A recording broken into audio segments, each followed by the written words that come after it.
was, how did the discussions on the fate of Jewish spaces actually take place at the local level, and what were the mechanisms, considerations, and justifications that determined the future of Jewish sites, and also what were the emotions and meanings that these inanimate traces aroused in the neighboring Polish society, and how these sensibilities were realized. So it's not only about what happened to these places, but also and mainly how and why it happened, and under which cultural and conceptual frameworks. These questions pertain to broader inquiries regarding the status of contested cultural property and heritage sites, and to larger key issues which are relevant to post-conflict societies in many parts of the world, especially in an era that has witnessed mass displacement, forced and voluntary immigration, population transfers and exchanges, ethnic cleansings, and genocides.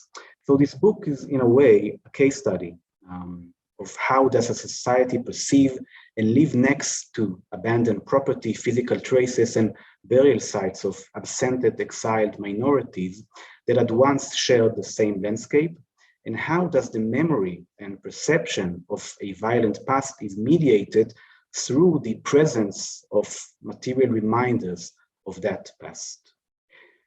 The book is based mostly on archival research of municipal records, local discussions, official and unofficial correspondence, mostly from state and local archives in Poland, as well as on ethnographic fieldwork, through which I was trying to trace the dynamics that determine the fate of the Jewish space, but also to detect the emotions, memories, explicit and implicit notions and interest that stood at the background of the question that many Poles asked themselves after the Holocaust, namely, what to do with or how to react to these deserted Jewish cemetery, or this unmarked mass grave, or empty, crumbling synagogues in the heart of our towns or just outside the town.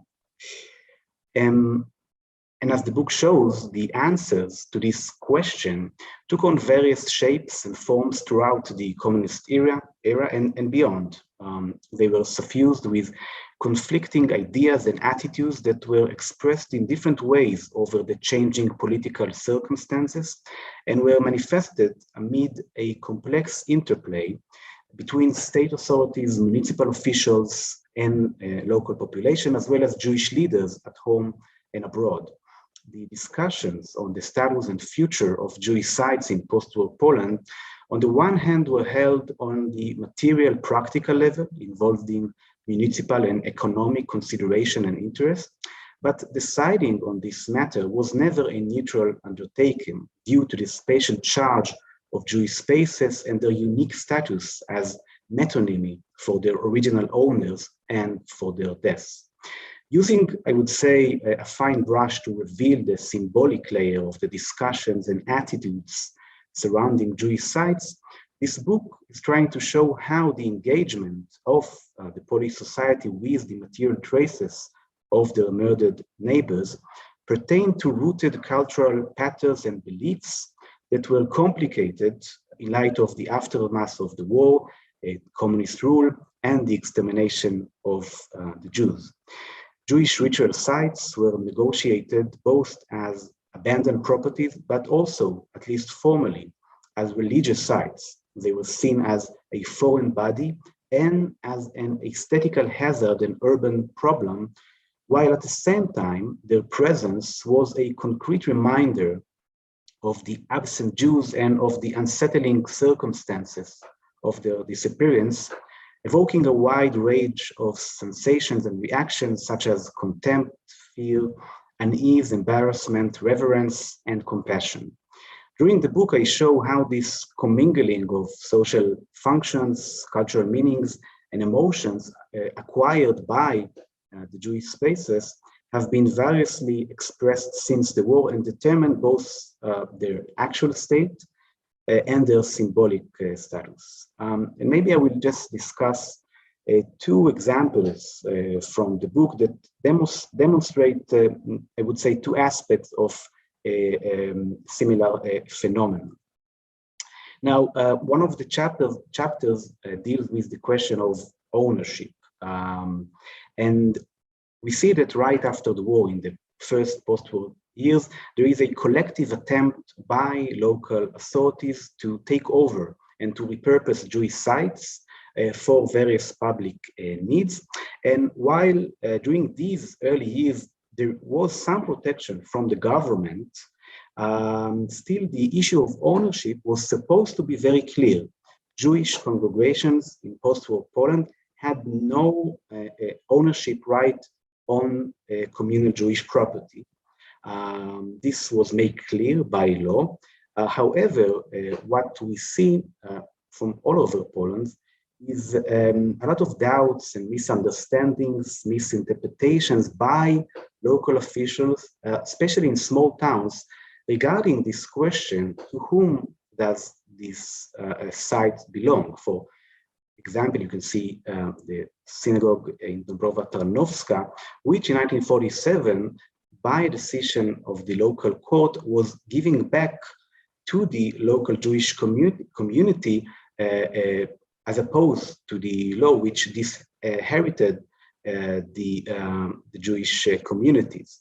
Now, this example took place in many other towns, and what I argue that it was more than simple mistakes by local officials or lack of clarity in the first post-war year. Rather, these doubts testify to some sort of deeper an inability to assimilate the new ownership status of Jewish sites. And we can see in other places a lot of attempts by local officials to approach Jewish representatives in Warsaw and other places, trying to gain some sort of approval by the Jewish side, some sort of consent to use building of a synagogue for other purposes. Sometimes they even asked for official permission, or even suggested Jewish representative some sort of barter transactions, as you can see here in the document from Włoszczowa in southern Poland, minutes of what looks like a binding legal agreement between the town council and Jewish representative, in which the Jews allegedly sell the town a few communal buildings, the synagogue and the mikveh, although they weren't the owners of this property. And in return, the town obliged to preserve the Jewish cemetery. Now, the government in Warsaw, upon hearing on these cases, which were numerous, tried to stop it, and again made it clear to authorities in the periphery that Jews have no authority and no say on the ownership title of a former Jewish property. But nevertheless, this practice continued well into the 50s. And what I try to explain is that we should look at this interesting and peculiar phenomenon as some sort of testimony to the discomfort, I would say, some sort of unease among the lower strata in the periphery to really assimilate the new demographic reality. And we have to remember that these officials were dealing with very familiar and intimately known places used until not long ago by people whom they might have known. And while the memories of the war and the annihilation were very fresh. And indeed, after several years during the mid-50s, we see how this sense of discomfort is subsided, but still this doubt and unease didn't vanish completely. Moving on to another chapter, which I called Residual Presence, basically shows what happened after the destruction of synagogues or cemeteries. And as I show in the book, the peak of the wave of destruction of Jewish sites took place in the late 50s and 60s. Local authorities felt more confident to take decision on their own and to determine permanently the fate of Jewish sites. And also the protection from state authorities was not so as strong as before. And we see in hundreds of cases that usually the local authorities pushing for destruction or demolition of Jewish sites in order to clear a space for construction. In many cases, the local population was also involved in the demolition. But what I was trying to ask in this chapter, what happens after? After the place becomes empty and allegedly free for construction, and while in most of the places, soon after the demolition, another site was built on the former Jewish space, in many other places, the site remained empty.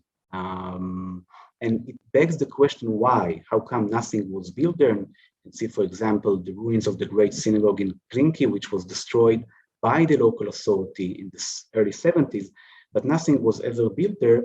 And according to local people whom I spoke, they are all convinced that the town felt that it's wrong to use a site of a former sacred place for construction.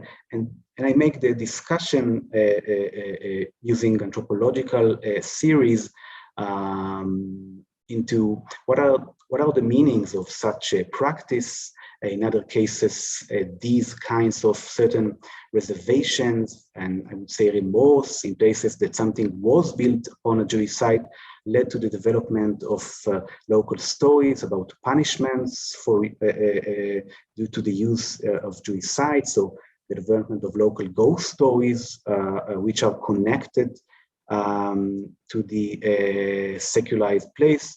And this phenomenon, these phenomena which I describe, of course, they are rooted in a specific time and place, but as I mentioned here and there in the book, we can see certain phenomena and practices also in other places, in other scenes where we can see the disappearance of population and other people coming to live in a newly vacated place.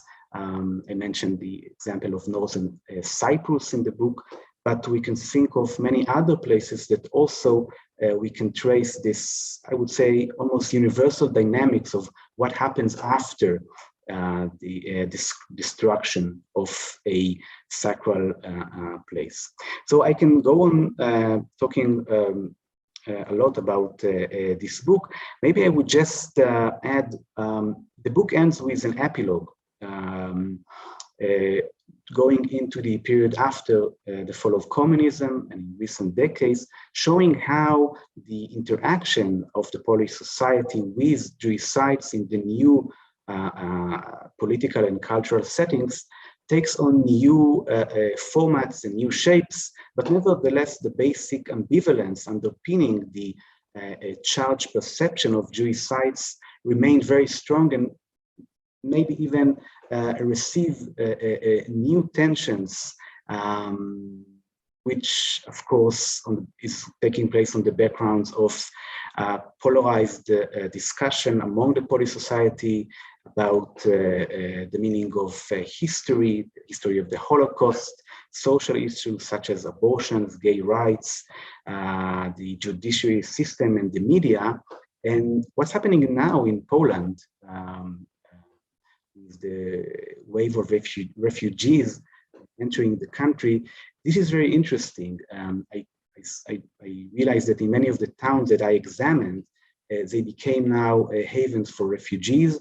Actually, many community buildings, synagogues and other buildings became refugee centers, while in other towns, such as Krinky, another town that I discussed, there is a different story.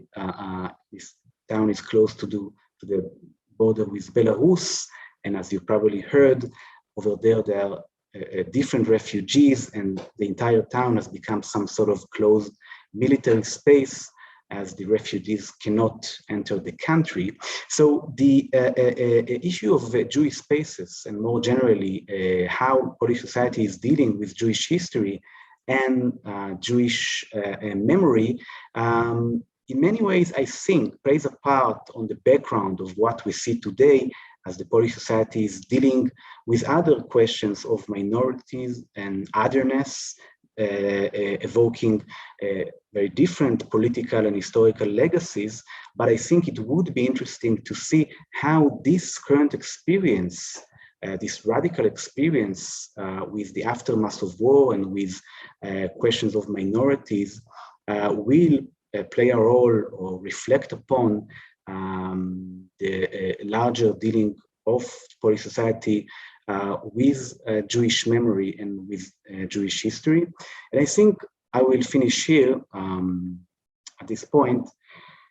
And I would love to hear, of course, the respondents. So thank you very much for listening. Thank you very much, Yechiel, for this detailed and engaging presentation. And I'm sure that those who have not yet read your book are eager to read it now. And if not, we have invited two distinguished respondents to hear what they have to say about your book. And our first respondent is Professor Erika Lehrer. She is a sociocultural anthropologist and curator, specialist in museum studies. She is currently professor in the departments of history and sociology, anthropology at the Concordia University in Montreal. She is also founding director of the Curating and Public Scholarship Lab. From 2007 till 2017, she held the Canada Research Chair in Museum and Heritage Studies. She has a very long list of publications. Let me mention just two out of those numerous publications.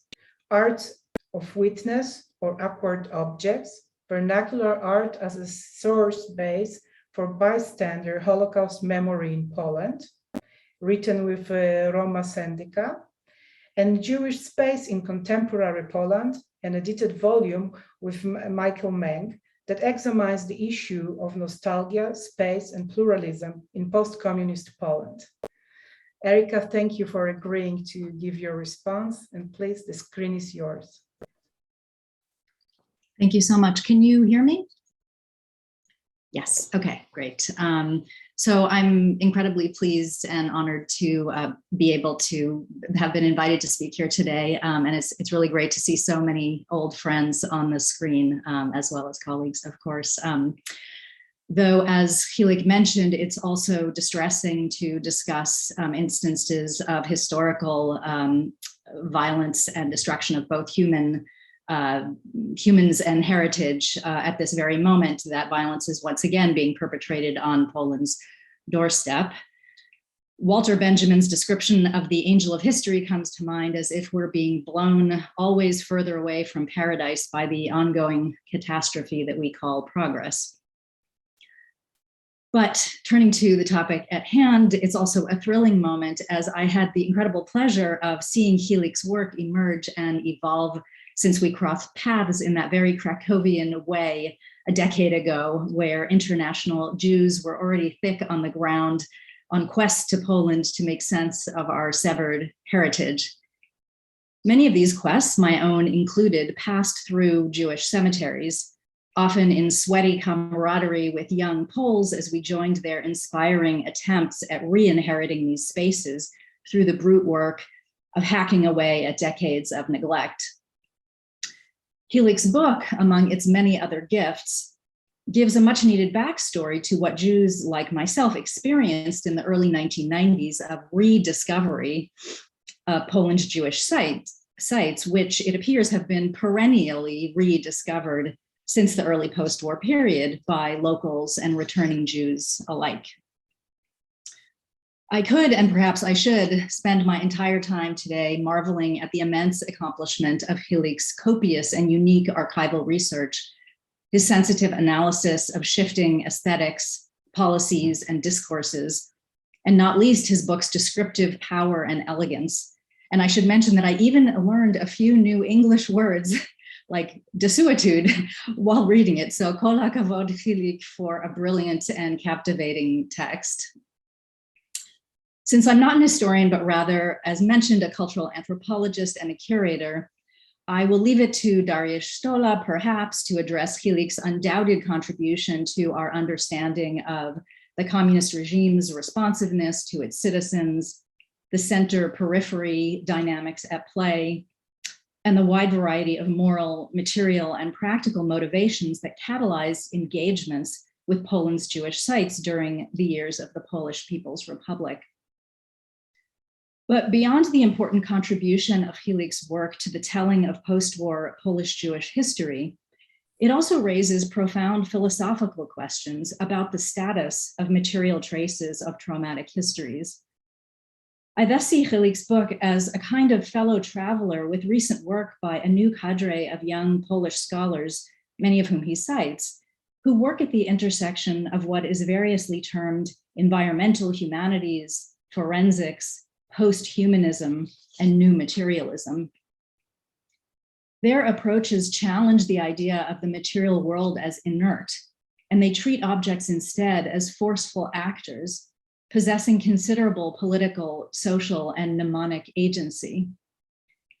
This move away from literary theory and semiotics to visual studies and materials science asks about the affordances objects provide their users, and how they move and shape these subjects' actions and identities. The resulting environmental histories of the Holocaust expand the notion of what might be viewed as a Holocaust landscape, going beyond the familiar terrain of ghettos or camps to include forests, fields, roads, and homes. One of Yechielik's strong additions to this new theoretical toolkit is his linking of the material with the discursive, showing their deep mutual constitution. This new angle of view on material traces provides both ethical and methodological repercussions for how we study, treat, and use post-traumatic sites as objects, questions that are relevant to a grimly wide range of historical and present-day cases. And here, as a new Canadian, I'm thinking particularly of recent discoveries of unmarked graves of Indigenous children at so-called residential school sites, which is a very open and very painful new topic. But there are also repercussions for a number of different institutional and social sectors, from heritage policy to museum collecting and curating to urban planning and educational curricula. I'm particularly interested in what Yechielik calls the refractive effect of the Jewish community's material remains, the way they function as proxies for wounded or absent Jewish bodies, their ability to illuminate invisible meanings present in the social environment, from mourning to denial to desires for a more complete destruction, as well as the semantic excess present in and around these supposed voids. Most fascinating is these objects' resistance to the many forms and attempts at erasure. The more they are criticized, plowed over, grazed on, or dumped on, the more they reassert their unsettling, disorderly distinction. Could the simple factor of materiality contest arguments about Jewish memory's attempted neutralization by both unfavorable top-down policies and grassroots cultural resistance? It's provocative to consider that the post-Jewish material world might possess a unique ability to unsettle, given its widespread presence not only in Polish landscapes, but in Polish museums and in Polish homes. But as I suggested, one of Yechielik's major innovations is his attention to language as a powerful kind of action, helping to create the world in which post-Jewish objects and spaces come to be naturalized at a given historical moment as either refuse or heritage, theirs or ours, abject or full of potential value. If materiality is the major catalyst of affect, it is language that coheres and stabilizes the meanings on which people then attempt to agree and act. What new definitions, statuses, and functions of heritage are then developing today? Given today's plural, if polarized political environment, might a new vocabulary emerge, encouraging such objects' re-inheritance, their adoption, and re-Judaization, as well as perhaps their Polonization in newly civic national terms? Already a decade ago, Polish Chief Rabbi Michael Shudrich said townspeople had begun calling these sites our cemetery, where they had previously always been viewed as theirs. But which us do they have in mind? My own longstanding engagements with questions of Jewish heritage in Poland have been mediated by material objects on a number of scales, from the monumental and communal to the modest and perhaps kitschy. And I have to give a little cameo to this guy, who wouldn't be complete without that. It's clear that material culture is a powerful catalyst for engagements with Poland's Jewish past, as much for visitors as for locals. And in fact, it often draws these two groups into contact.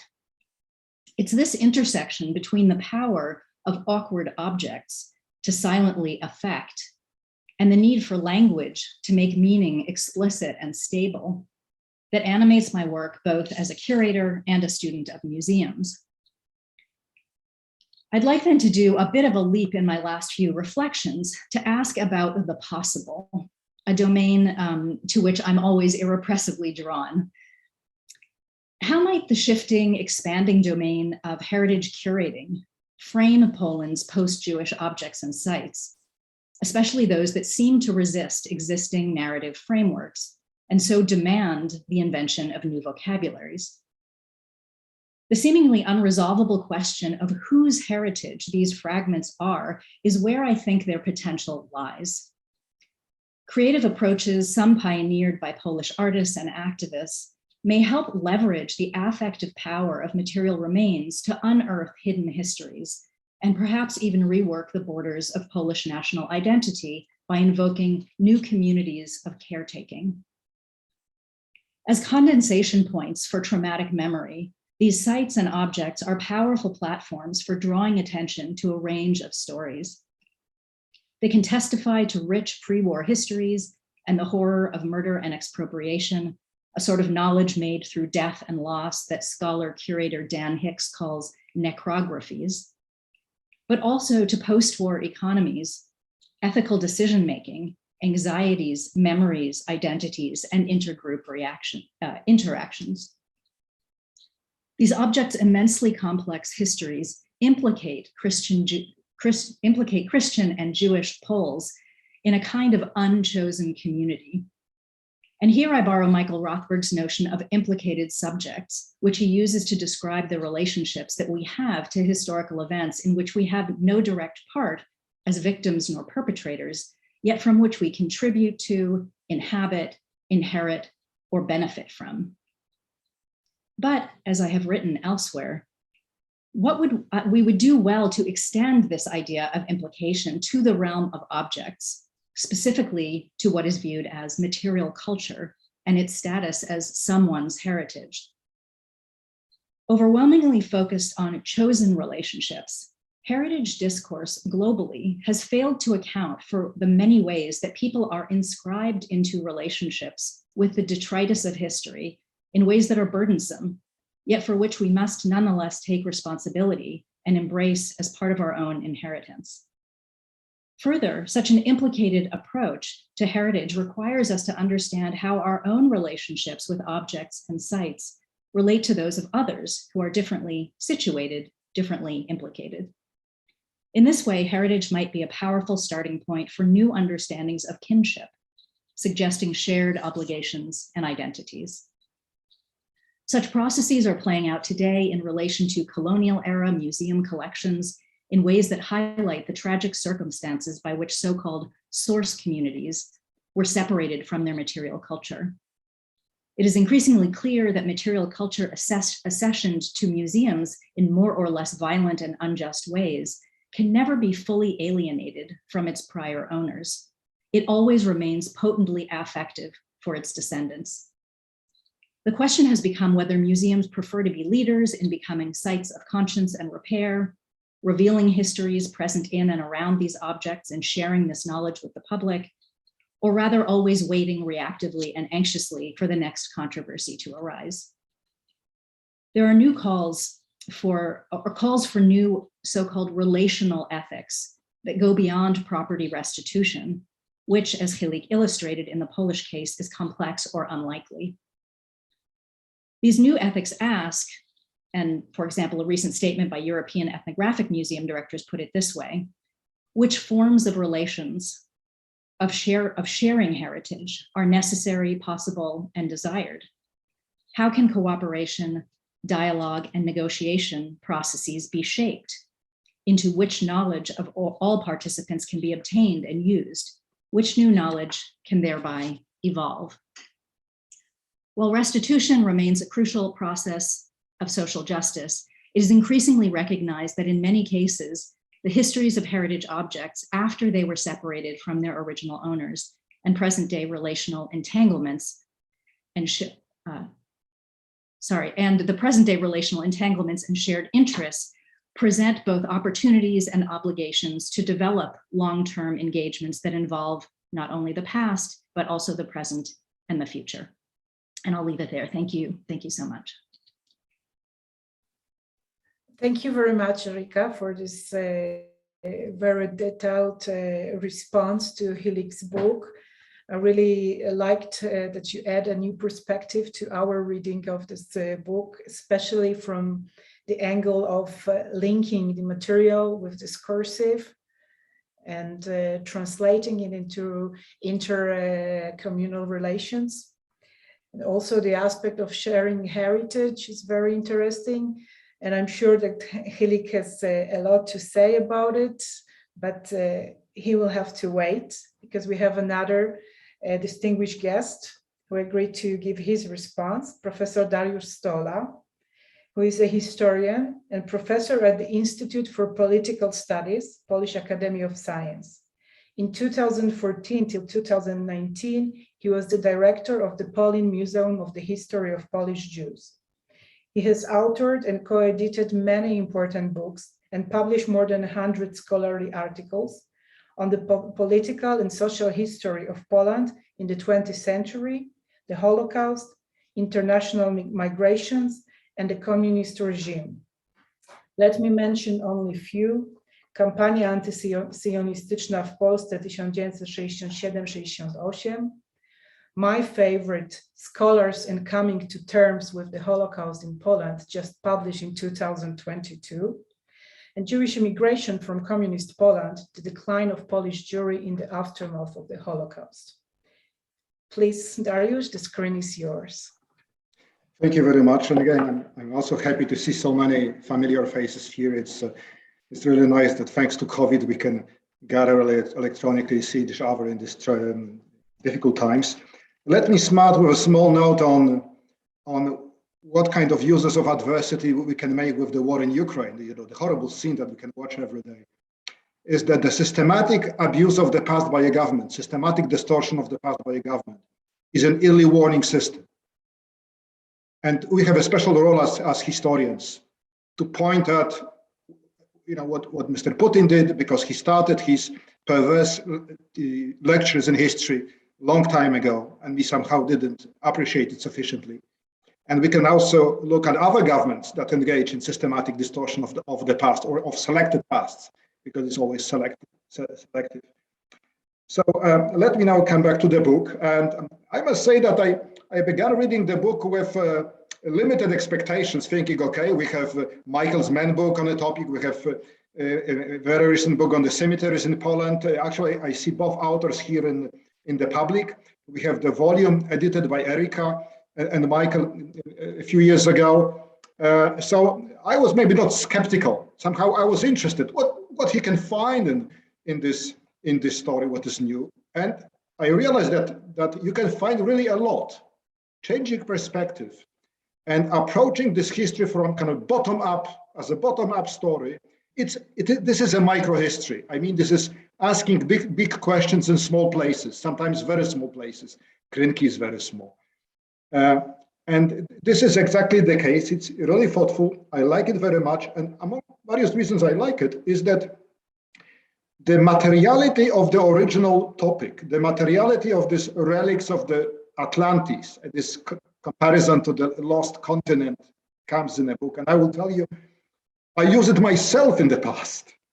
So there were some moments when I found it literally familiar, like the description of the liminal spaces of Jewish cemeteries. I remember taking my students to the Okopowa cemetery in Warsaw, and they always were saying that that was the most powerful class they had in a semester, the visit to the Jewish cemetery in Okopowa Street in Warsaw. So I'm very glad that Erika offered this very eloquent, perspective on your book. I am a simple historian, and I like this attachment to the materiality because it limits, it anchors the book, and it's a kind of protection against excessive speculation. And I'm a big enemy of grand theory. So I like it very much. Usually, not in all cases, but mostly, it has protected the book from speculation. So for me, it's just a good book on communist Poland. So the historical caesura, since the early post-war years to 1989, it happens to be the communist Poland, and not without a reason. So I have read the book as a historian of communist Poland, and I found that I have learned a lot about communist Poland. And now I would like to tell you what are the particular findings of the book which I find important. Second is that there is a longer tradition of making Jewish history of a country or a place a good litmus test of governments policies, various organizations, churches, and so on. So in this case, you have it's a continuation of Polish Jewish history, just with Jews absent. Or no, sorry, there are some Jews in the bigger city, but usually far away. They are not present in the small localities, but symbolically they are very much present. So I'm not going to repeat about the agency of immaterial agents. I would rather say it that these are the emotions resting with the living people, living inhabitants of those towns, rather than the stones of the synagogue or the empty space of the synagogue. But I think it would be a fantastic discussion to find out where is the agency located. Is it really with the relics? Is it somewhere else? But this is, I think, a more theoretical story. So here we have a Polish Jewish history with no living Jews, or very few and distant living Jews. And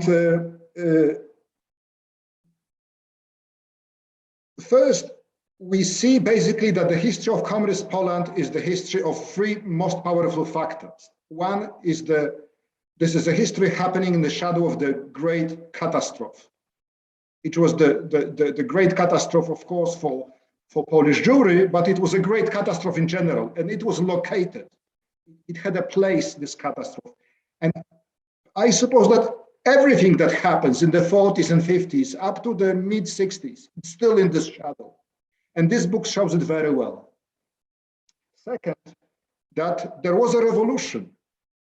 There was high Stalinism, and it really changed a lot. And I was trying to understand why communist government in 1940s nationalized the property of the Jewish pre-war Jewish communities, simply abolished the old system, the centuries-old system of Jewish organization in Central Europe.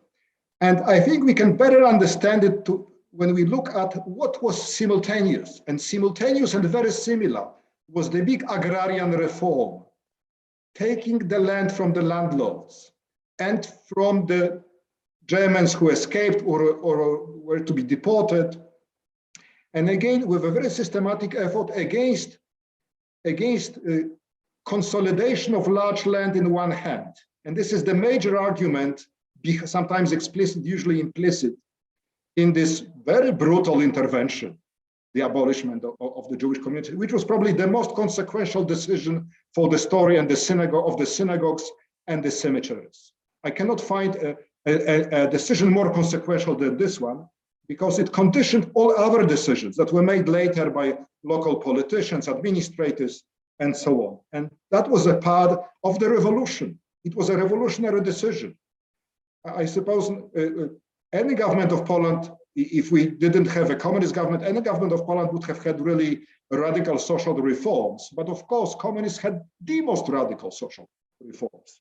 And I think this comparison with the agrarian reform, by the way, we have a new fantastic book on the topic of the agrarian reform in Poland, which has just appeared a few months ago in Polish. And third, there is a very long process of what we can see, with the benefit of hindsight, living in the 21st century as a reintegration of Poland into the West. And I use the term the West very broadly, because it starts in the 1960s with de-Stalinization, gradual de-Stalinization, but then comes the economic integration. You have the renewal of diplomatic relations with Western Germany. We have import of technologies. You have influence of the new Western culture, the mass culture of the 1960s. And then you have the Jewish visitors coming again. A few initially, and then in a growing number. And this is a reflection and the part of a major process of certain reorientation of Poland, which culminates in 1989 and afterwards. It culminates in the European integration in the EU and NATO, which makes Poland different to Ukraine. But I think it's a major process, and we can better understand the story of these objects if we put it in this perspective. What is also interesting about the story that you have a certain variety of stories. That these books, because of this micro-historical approach, shows that there was a diversity of policies. It basically, I always knew that it was about destruction, preservation, or neglect. But now I see that there were various forms of destruction and various ways of neglecting. So this is much nuanced, much more richer and nuanced than I ever thought about. And I think it's a combination of a very detailed, this hundreds of hours spent in the archives, plus also anthropological approach to the detail, and both the practices and the acts of speech, which I will come back in a second. And then we see who are the actors of the story. So mostly you have local administration. And I stress administration because in communist Poland, you had 4 administrations which were parallel. That was the regular state administration. There was the party administration. There was the security service, the security police, which was a parallel system of gathering information. And finally, you have the economic administrations, which were the managers of state-owned companies. And we see clearly that this is mostly a story about local state administrators. These are not local governments. All of them are appointed top-down, but they belong to the local communities. They feel the local sensitivity, and they have more room of maneuver than we could have expected some time ago, especially after 56. We see between 56 and the mid to late 1970s, when the central government becomes interested in the Jewish places again, as a part of Poland being exposed to the West. This is the major reason for them to think about it and to restrict the room of maneuver of this local administration. So the local administrators, they don't look very communist. This is interesting. They are, I would say, rational agents mostly, who take into account local interests. And if they can play against the central government, they do it, and they do it quite effectively. Sometimes I was surprised that thieves could go unpunished, like regular violation of regulations, or somehow symbolically recognizing the ownership of these Jewish places, that Jews have a claim on this. That was quite interesting. Second, we had individuals, and this is interesting, how individuals who are not members of administrations, who are not party members, we don't know basically who they are, but they also have some room of maneuver. This is not a totalitarian society as imagined by Friedrich and Brzezinski. This is a different kind of society. And you have various stakeholders who are not present. This is the Central Jewish Committee, and then the Jewish Cultural Association. You have the Association of the Jewish Congregations, and then you have this more distant Jews, sometimes really far away, somewhere in Brooklyn, New York, who are still stakeholders. And I think this is interesting. And I deliberately use the term which Erika knows very well from museum studies, that there are some people interested, have vital interest in things, despite the fact that they have no official legal claim to have it. So we see increasingly complex interactions. And what is interesting, NGOs began to appear only in late 70s again. And it shows the evolution of Polish society. That means a certain void between the family and the state, which was created by the revolution of the 1950s. The intra-communist variety of behaviors and policies, which basically shows these people had a choice. I think this is a major, it may sound simple, but it really contradicts some of the major theories of how communist government operates and so on. They had a choice and they used it. And second, how symbols are important. Even if they destroy the synagogue, the way they do it, it's sometimes very telling about it. For me, the question would be, are there any patterns of these behaviors? For example, regional, big town, small town. It seems to me, and this is just my supposition, that the key role is played by the local elite. And we have a number of studies from Poland in the 1990s and the 2000s that the quality of local leadership, who is the who is the schoolmaster, who is the mayor of the town, and who is the head of the pharmacy and the local doctor, can really determine economic success or failure and plenty of things. And I would like to learn more about it.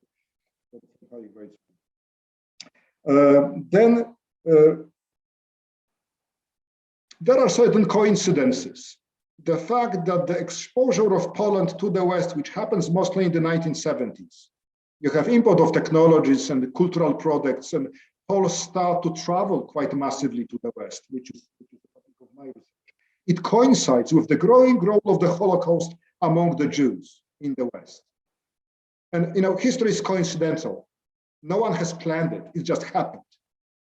And we have far-reaching consequences towards this. And finally, let me refer to the fantastic description of Jewish cemeteries as liminal spaces, where different rules apply, but there are rules. This is no space without any rules. They are just different, and the different kind of people choose them. The atmosphere of this place reminded me very much of the Latin American magic realism, Gabriel Garcia Marquez. It's real, but not completely. Things happen that usually don't happen. We don't expect them to happen. And these were these liminal spaces. And for me, the best expression of it in Polish literature is Paweł Hile's book, Who Was David Weiser? Exactly about the Jewish boy. And this atmosphere with many, some hidden stories which we just we can feel them, we don't know them, but we know there is something behind the materiality of the event. So again, we come back to the materiality of traces, but it's very much loaded with something invisible. One more point is about a major change, which this book shows very well. That means the certain temporal reorientation of the communist regime from a project which was very much future-oriented towards, it was a revolutionary future-oriented project. And then it lost the steam in the 1960s. The ideology eroded and was gradually replaced with a peculiar combination of nationalism, which in Poland is past-oriented. And we see it in Marcin Zaremba's book on nationalist legitimization. You see the increasing role of the policies on the past, the memory policies of the communist government. But that was combined with certain idea of modernization. Socialism as an accelerated path to modernity, this remained. So I think if we can ask this question to the stories that presented in the book, to what extent this reorientation, and for both projects, the future-oriented communist project, relics of Polish Jews was a liability. It had no use for the revolution and the future. Then for the nationalist projects of legitimizing communist rule with the Polish, Christian Polish past was also certain liability, at least not an asset. And only later on it came with this exposure to the West. And I think also this approach to unclean spaces, the idea of uncleanness, is not just a contrast between the old, filthy Jewish town, shtetl, and the clean Polish city. It's a socialist, modern city. So it's again a coincidence with high modernism, the functionalist architecture. What is the function of empty synagogue with no Jews? I think this is the justification. But here comes my final question, is that in Michael Mann's book, he rightly points at the three factors that determined the Jewish spaces in the big cities like Warsaw or Wrocław or Potsdam. And that was first, the socialist realism of the Stalin era, which in Poland had very limited impact outside of the big cities, I would say. Second, preservation of heritage. And third, the modernist architecture and urbanism. Do you see in the small towns any ways of that this idea of modernist architecture and urbanism, how does it work in a small town? And finally, and now I understand that we should to really make research about what happened to private Jewish property after the war in such places. Who was the owner? Because formally the state was the owner of almost everything, but we really don't know. And from few cases, like Krzysztof Persak's study of the neighbor vicinity of Jedwabne, where he found numerous cases of some Jews showing up in the town and selling the property they claimed was the property of the relatives. And he has evidence it was not the case. They were selling someone else's property. So if I don't know any studies of this, but I understand that we know them. Thank you very much. Thank you very much for the two responses. We've heard two different perspectives, and they both prove that Hilik's book offers a very comprehensive and nuanced study of very complicated subject. And I'm sure that Hilik wants to shortly respond to our distinguished respondents. Please, Hilik. Yes, so thank you very much. I'm really grateful for these comments. And yes, I mean, it's pretty amazing to learn, to discover new strands and ideas that I actually wasn't aware of. So thank you very much. And I'm happy we could hear this historical and anthropological perspective, because I was actually trying to write some sort of anthropological history or historical anthropology of Jewish sites. So I think now I have a much more broader view on how to integrate these two perspectives together. And I've written down your comments, and I will continue to think about it. And I will maybe just address to some of the remarks and questions, and maybe also we could leave some time for questions from the crowd if someone wants. So I will start with Dariusz. Yes, thank you very much. I mean, without planning, at a certain point in my research, I realized that actually I am writing some sort of story of communist Poland. I started this quest through the interaction with Jewish spaces, but then I realized that I'm trying to tell another story, and I'm not sure I'm able to say something meaningful about communist history. But I'm very happy that you found some relevant observation in this regard. I think that the point you made about the connection of the ownership revolution of Jewish sites to the agrarian revolution is fascinating. And this is something that I would like to continue to think about. And yes, I learned I learned a lot about the nature of this local administration. It seems a bit confusing and sometimes impossible that things could work this way, but I realized they could, and it's interesting to see how dealing with allegedly peripheral issue, such as the abandoned Jewish spaces, exposed maybe these cracks and challenges to this bigger, maybe hermetic, monolithic picture of the communist regime. And I will just try maybe to answer your question, whether there were regional patterns. Can we detect some sort of patterns in different places, different towns? So what I was trying to find some sort of differences between different areas, north, east. I also examined the Western territories. And of course, over there, the former German land story was a bit different, especially because they didn't have this intimate attachment to the place and this long-rooted history. But I actually couldn't find, in other parts of Poland, I couldn't find really significant regional patterns and differences.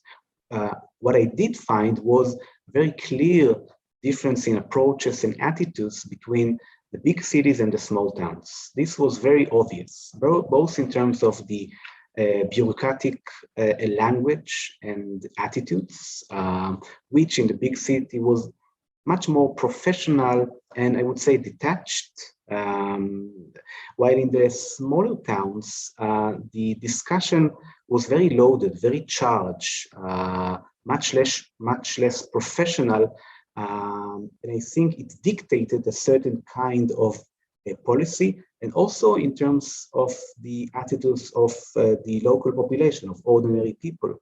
In a small town, you usually have the synagogue and the Jewish cemetery, and everybody knows where it is, and it is weaved within a very complicated social network and mental landscape, which I think in the big city functioning in a different way. And another question you raised, following Michael Meng's argument, so I think what Michael Meng showed very brilliantly is how much the language of urban modernism and social realism had a crucial impact in the discussion of Jewish spaces in these big cities.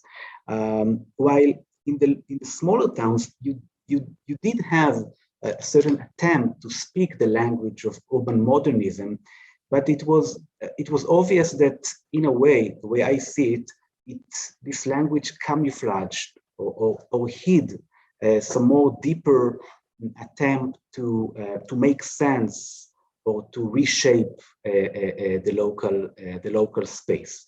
So the language was sometimes the same, but I think the implicit notions of what is the real object of this discussion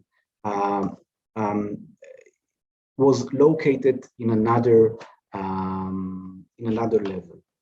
And Erica, thank you so much. And really, I think that this notion of refractive effect of Jewish sites and objects, and this turn towards environmental history, these are all notions that that were on the back of my mind, and as I continued and delved into the research, I realized that in many ways this is the theoretical perspective that I was looking for.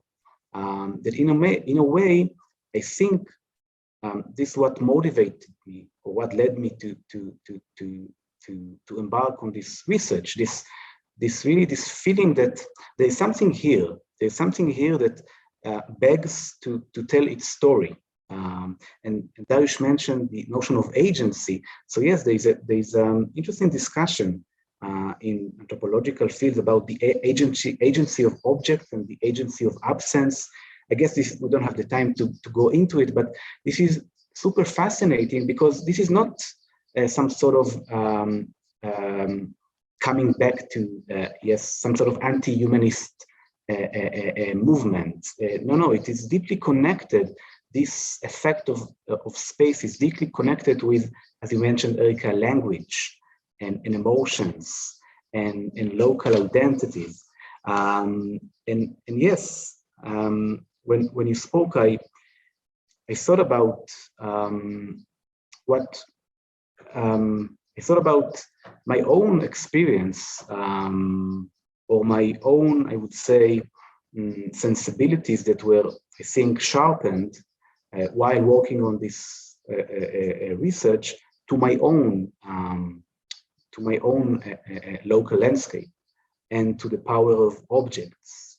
And I live in Jerusalem, so maybe if you talk about post-traumatic spaces, this is maybe the perfect testing ground. And I think in this regard, yes, objects and site have a power.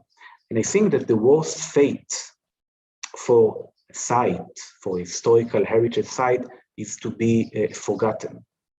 When it's forgotten, when it doesn't exist, this is the ultimate dementia memoriae, like in the Roman times. So in a way, the fact that we can see how objects have a power both to antagonize and to disrupt and to evoke emotions, or well, less so usually to bring about some sort of reconciliation and some sort of amend of local identity. In a way, these are two polarized options, but I would prefer it like this, that the object and spaces would continue to generate this mixed feelings as long as they are not redundant and forgotten. And I think that they will not be, because they continue to generate a whole network of actors and stakeholders. And so I think in this sense, we can see the continuation of this, as he called it, the refractive effect. And it is interesting, as I mentioned, to see how in this ever-changing circumstances and political and cultural settings, into what extent the power of these Jewish and other contested objects in other places can play a role. So thanks again. Thank you very much. Thank you very much. And we have time for 2-3 questions from the public, from participants. Please use the icon of raising your hand if you want to ask a question.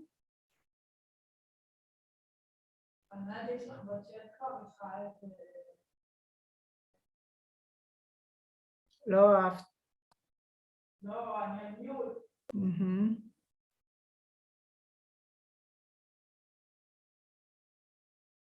Okay, if there are no questions, I will use the privilege of the host. And I wanted to ask about, Dariusz mentioned the question of where is the memory located? Okay, it's a very heated debate during the COVID and pandemic in Israel, whether we really need Holocaust sites to experience and to preserve the collective memory of Holocaust. So that's one of my questions. What's the meaning of the Holocaust landscape to the collective memory of the Holocaust? And I see that Anat Plotzker has a question. Anat, please unmute yourself. Unmute. Yeah, no, I'm unmuting. Hi. Thank you for this very interesting, fascinating book launch. I have a question about the comparative aspect, if you don't mind. And you hinted at this and sort of try to maybe talk a little bit more about other places such as the place that you live in now and I come from, right, that is also a space that's very heavily occupied, right, by the sacred spaces of the people who are there no more, right? So how do you see sort of the Polish case in comparison to these other cases, such as the Israeli case, right, of another place that deals with a lot of absence, and with the absence in the sacred places, in the middle of cities, right? And universities are built on the cemeteries, right? So that's my question. Basically, the comparative aspect here. Thank you. And we have one more question in the chat. If you relate in your book to the preservation of cemeteries and synagogues by individuals and organizations such as Dariusz Stola, for example. And I think we'll let you answer now, Hilik. Yes, thank you. Thank you very much. So regarding your question, Anat, where is the memory located? So yes, indeed, in recent years, especially since the COVID has joined us, we can see how the boundaries between materiality and immateriality are being diminished, and it creates some sort of let's say illusion that we can touch things without being there and without touching them. And you can see a lot of initiatives surrounding Jewish spaces, some sort of digital reconstruction and tools, and some sort of virtual preservation. So in many ways, yes, it opens up a lot of options and a lot of creative ways to think about the past and commemorate the past. But I think it's still, I don't want to sound reactionary, but I think still we miss the space and the encounter with the thing themselves, because in many ways, in Zoom or through the screen, yes, we can connect many different people from many different places to the space, but still there is something about the local perspective that I think in many ways still, maybe I'm wrong, but stand in conflict with the universality that Zoom and other mediums offer. So I think, of course, it does open up new ways to understand materiality, yes, and in a way, many mediums of social media and new media are becoming a thing in themselves. But still, there is a special meaning, especially when talking about the effect and the power of objects to do something, to work. And about the comparative aspect, thank you very much, Anat. Yes, so I try in the book to go into several comparative aspects. And well, I think that you mentioned the Israeli case, and naturally this is something that came up a lot and resonated while I was researching. I think that there are a lot of similarities, especially when you look at the practices and attitudes concerning religious sacral spaces, especially in conflict zones. And I could, using secondary literature, I could find a lot of very similar patterns of the local bureaucratic language. For example, when talking about the aesthetical and sanitary situation of Jewish cemeteries in Poland, Muslim cemeteries in Israel, and it seems that when I looked into other cases, there is some sort of universal pattern of using or invoking the dirt discourse and purity and danger discourse when talking and trying to exclude certain problematic spaces from the normative landscape. What is the difference what is maybe the main difference between, for example, the Israeli case and the Polish case is that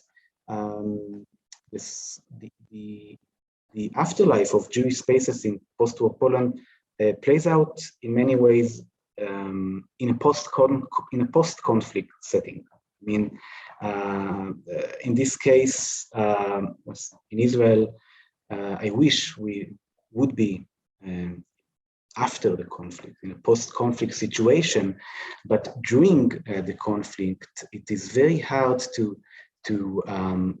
I think, to detect the level, to arrive at a certain cultural ground that allows us to detect certain practices and attitudes. While in Poland, there is some sort of a space which I think allow us to detect certain phenomena that I think you need to be in a certain space, place, or political situation in order to experience them. And about yes, and of course there are many other examples. For example, I mentioned Northern Cyprus, and this issue of unease concerning the right to use a minority space or object. This is something interesting. Also in the Israeli case, you could hear some voices of unease and discomfort regarding the use of Arab houses, mostly. Alon Confin writes about it. But this is, I think, voices which are much more, which are less central than in the Polish and Jewish case. And regarding the question, yes, I am dealing with initiatives by individuals, mostly though, since my focus is mostly on the communist years, I discuss mostly early initiatives of individuals who started working in the communist years, already in the 50s, 60s, and mainly in the 70s and 80s. So I do in the epilogue dedicate a discussion about memory of work of certain organization, and I don't mention Popiera, but of course he is one of the main actors in this film. Thank you very much. If there are no any other urgent questions. Okay, so thank you all very much. Thanks to our speakers. On behalf of the Haifa Unit for Polish Studies, I would like to invite you for our future events. Please follow us on Facebook and stay tuned for all the news, and we'll be happy to host you again. And please order the book from Cornell University Press. And thank you very much for this wonderful evening.